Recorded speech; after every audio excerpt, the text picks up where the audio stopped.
வணக்கம்.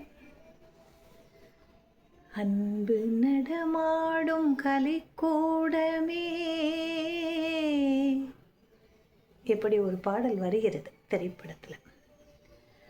அன்பு நடமாடும் கலைக்கூடம். கலைக்கூடம் என்பது என்ன? சித்திரங்களோ அல்லது ஏதாவது சிற்பங்களோ அல்லது ஓவியங்களோ இருக்கக்கூடிய இடம் கலைக்கூடம்.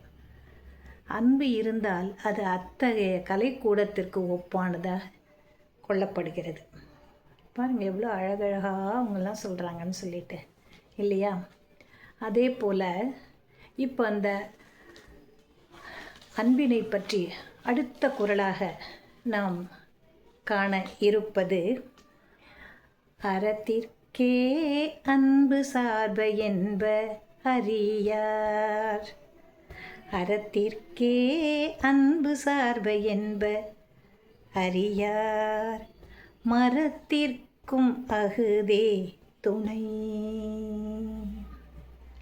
மரத்திற்கும் அகுதே துணை.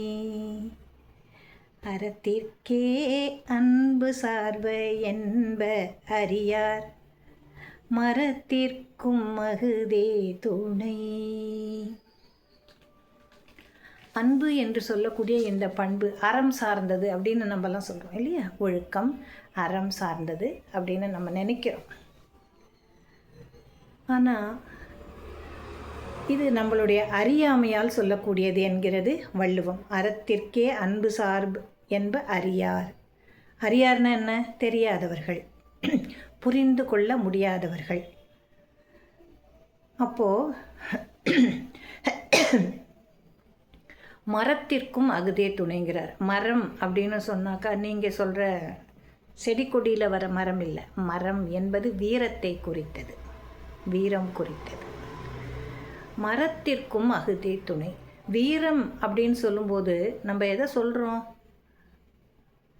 ஒரு சண்டைக்கு போகும் பொழுது நம்முடைய ஆக்ரோஷத்தை காட்டக்கூடியது. நாம் வெல்ல வேண்டும் என்ற எண்ணத்தோடு நம்ம போகும்பொழுது என்ன பண்ணுவோம்? சண்டை தான் போடுவோம். சண்டை போட்டு வெற்றி பெற வேண்டும் என்ற எண்ணம் இருக்கும்.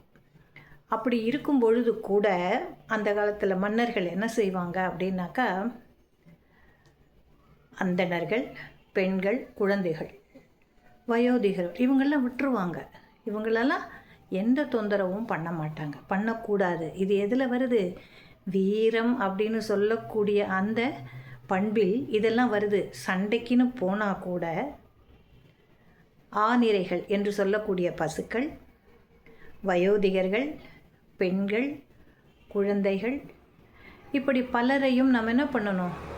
தனிமைப்படுத்தி அவர்களுக்கு எந்த விதமான இடையூறும் கொடுக்கக்கூடாது.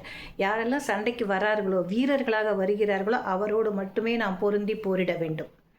இதுதான் அந்த வீரத்துக்கு அடையாளம் அப்படின்னு சொல்கிறாங்க.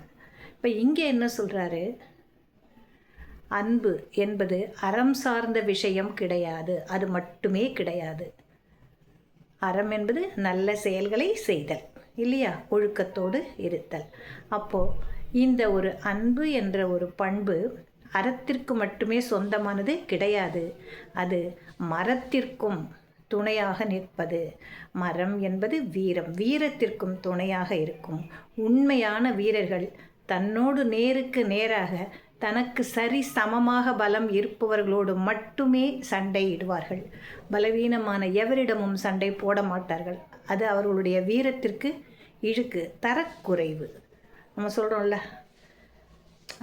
அவங்ககிட்டலாம் போய் பேசுவோம் அல்போம், அந்த மாதிரி அவர்களுடைய வீரம் அவ்வளவு பெருசு. அவர்கள் என்ன பண்ணுறாங்க? அந்த அன்பு என்கிற பண்பை அங்கேயும் காட்டுகிறார்கள், போர்க்களத்திலும் காட்டுகிறார்கள். ரெண்டு மன்னர்கள் சண்டை போடுறாங்க அப்படின்னாக்கா முதல்ல அவங்க என்ன பண்ணுவாங்க? நாட்டை விட்டு பெண்கள், குழந்தைகள், நோயாளிகள், ஆணிரைகள் இவங்க எல்லாரையுமே வெளியில் அனுப்பிச்சிருவாங்க. அந்த இடத்துல சண்டையே போட மாட்டாங்க, போடக்கூடாது. அப்போ அந்த இடத்துல என்ன இருக்குது? கருணை என்ற ஒரு வார்த்தை இருக்கிறது. சண்டை தானே, நம்ம யார்கிட்ட போட்டால் என்ன? இப்போ நம்ம பார்க்குறோமே, குண்டு எல்லா இடத்துலையும் போடுறான், பார்த்தா குழந்தைங்கள்லாம் ஓடுது, ஓடியாருது. எவ்வளோ கஷ்டமாக இருக்குது மனசுக்கு. அதாவது ஒரு வரையறையே கிடையாது, ஒரு வரையறையற்ற வீரம் தான் இப்போ இருக்குது. அது சுத்த வேஸ்ட்.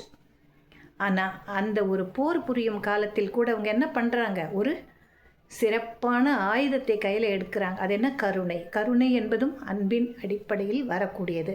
அப்போ இது மாதிரி முடியாதவங்க எல்லாரையும் தனியாக கொண்டு விட்டுட்டு அதுக்கப்புறம் தான் சண்டையை போடுவாங்க. இல்லைன்னா அவர்கள் இருக்கக்கூடிய இடத்துக்கு அந்த போரே நடக்காது. அது இல்லாத மற்ற இடங்களில் வீரர்களோடு வீரர்கள், மன்னரோடு மன்னர்கள், வீரம் இருப்பவர்கள் மட்டுமே அங்கே சண்டை போடுவார்கள். சரி சமமான பலம் இருப்பவர்கள், தனக்கு நிகரான பலம் இருப்பவர்கள், இவர்களோட தான் பொருந்தி சண்டையிட்டு வெல்வார்களே தவிர மற்றவர்களை அல்ல. ஆக இந்த அன்பு என்பது அறம் சார்ந்த விஷயம் மட்டும் கிடையாது, வீரத்திற்கும் அதுவே சிறந்த துணையாக இருக்கிறது என்கிறது வள்ளுவம். நன்றி. நாளை மீண்டும் சந்திக்கலாம்.